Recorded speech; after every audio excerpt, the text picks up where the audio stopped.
నమస్కారాలండి. కొన్ని పార్టీస్లో చూస్తుంటాము, కూల్ డ్రింక్స్లోను పానీయాల్లోనూ కొంతమంది ఫ్రెండ్స్ మరొకరికి మత్తు కలిపి ఇవ్వడం చూస్తుంటాము. సో ఆ మత్తు వలన, ఆ మత్తులో ఉన్న వ్యక్తి వలన కొన్నిసార్లు గొడవలు జరగవచ్చు, లేదా పెద్ద పెద్ద ప్రమాదాలు జరగవచ్చు, లేదా ఆ మత్తులో ఉన్న వ్యక్తి మరో వ్యక్తిని గాయపరిస్తే సో మత్తును కలిపిన స్నేహితుడికి శిక్ష ఉంటుందా, లేదా మత్తులో ఉండి గాయపరిచిన స్నేహితుడికి శిక్ష ఉంటుందా? వివరిస్తారా? చట్టం ఏమి చెబుతుంది? అందరికీ నమస్కారాలండి.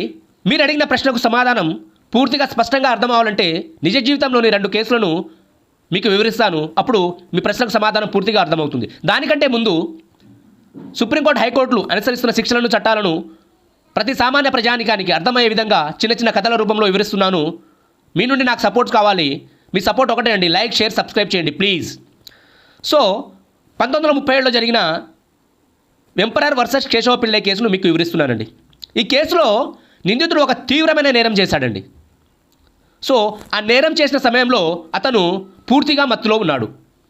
సో దానికి గాను, నేరం చేసినందుకు గాను పోలీసులు కోర్టులో హాజరుపరిచారండి. సో కోర్టులో విచారణ ఏం జరిగిందంటే, విచారణలో నిందితుడు తనకు తెలియకుండానే మత్తు పదార్థాన్ని తీసుకున్నాడని నిరూపించబడింది.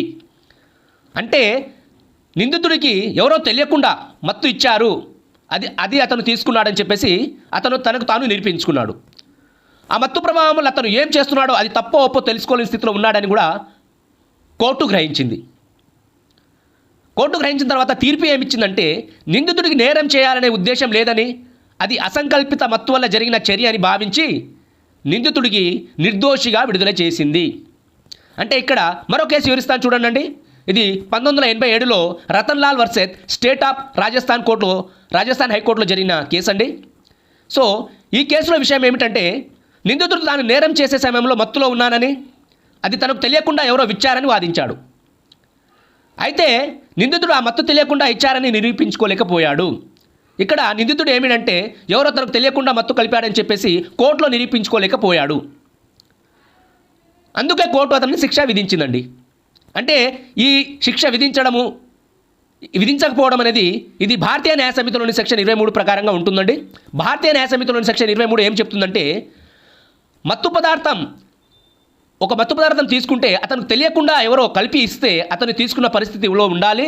మరియు తీసుకున్న తర్వాత తను చట్టవిరుద్ధమైన పని చేస్తున్నానని చెప్పేసి తనకు తాను తెలుసుకోలేని స్థితిలో ఉండాలండి. అప్పుడు మాత్రమే ఈ భారతీయ న్యాయ సమితిలోని సెక్షన్ 23 కింద రక్షించబడతాడండి.